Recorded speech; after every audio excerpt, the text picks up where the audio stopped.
Flash technique number 5, sunset in your pocket. How would you like to create a sunset anytime you want to?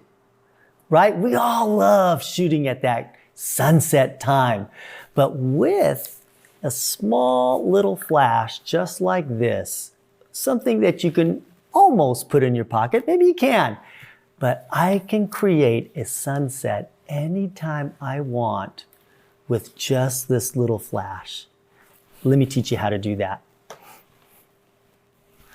So here I am in Hawaii, and I've got these gorgeous surfer guys, which are my cousin's friends, and they're in overcast lighting. Yeah, the sun is about to set, but it's on the other side of the mountain, and it's creating shade over my guys. So I go, you know what? This lighting is not good enough for me. I want to create a sunset effect. That's the vision in my mind. And with the right lighting, I can do it. And all I'm doing is using one standard flash to do it. So let's go to the diagram and let's see the setup on what's actually happening. There's the sun. It's going below the mountain. And now it's putting shade on my subjects, and so they're in the complete shaded area. I'm using my flash 6 feet away from my subjects. Now, what do I do first? The first thing is I determine my background exposure first. So my background exposure, my exposure is at f4, ISO 100 at 1/60th of a second. That's how I wanted those clouds to look back there. That's my own choice. There is no right choice. You could make it darker if that's what you want, or you could make it brighter. How would you do that? Well, you could adjust your shutter speed if you wanted to, right? You could lower your shutter speed and make it brighter, or you can't really raise your shutter speed too much because in this situation, I was using a standard flash situation and I had a limitation on my shutter speed, which is I had to be under 1/200th of a second. So if I wanted to make it brighter, darker, I could raise my f-stop, right? Or I could change my ISO. So you have various ways to control your background exposure. It's just up to you. I've got that exposure set up. My subjects are dark. I look at my chart and my chart says ISO 100, f4, 1/16th power. I take my flash, I set it to 1/16th power. I have my flash off to the side, and in one shot, I get the perfect exposure. It's as easy as that. Setting your background first, knowing your flash power, putting it 6 feet away, having my subjects nose to the light, and you get your shot. One thing you got to remember is the sun is very high. So if you're going to simulate the sun, you need to have the sun above your subject. So as a general rule, I put that flash to make sure it's above my subject's nose. So I always make sure that light is coming down on my subjects if I want to simulate the sun. And the next photo, I took a wide angle shot. And then all my lighting, everything stayed the same. I just went in closer for a different shot, but you can see the highlight and shadow on my subjects recreating what the sun would do.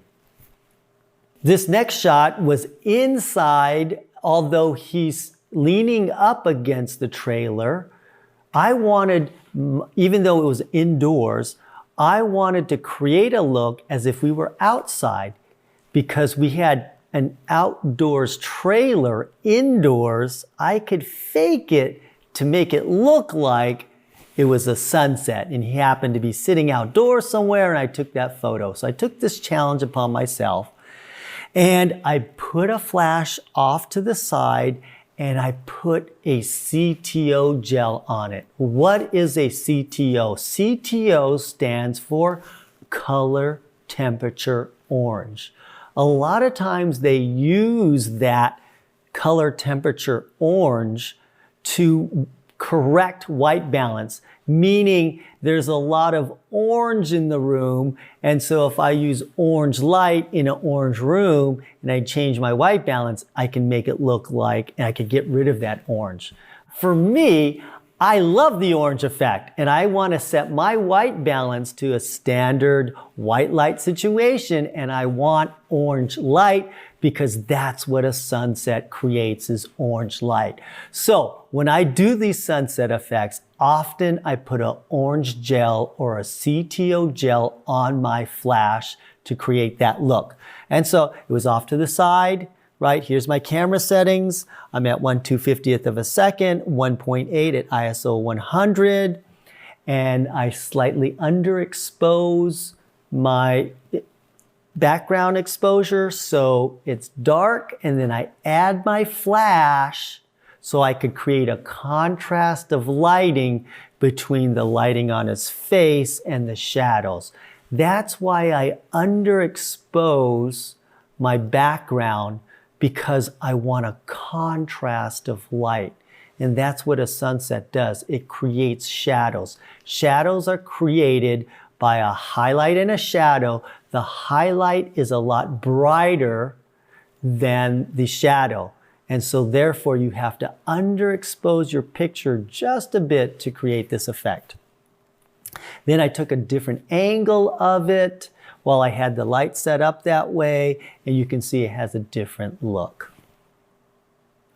Let's go to a completely different situation where now I'm doing a full-length shot and I'm still trying to create that outdoor feels even though this trailer was indoors. Then let's go to the next picture where you can see where we were. And you can see the green on top of that trailer because that was the roof of this place that it was in. So what I did was I took a picture with off-camera flash to create a highlight and shadow to simulate the sun on my subject. And because I simulated a sunset, I could add a sky that also reinforced that idea. And so if you go back to the final picture, you can see the sky that I added, but it looks completely normal. And that's why you can do this, especially in overcast lighting, where the sky may be sort of drab. But if you put a highlight and shadow on your subject, you can change your sky where it has highlight and shadow in it, and then complete a very interesting photo.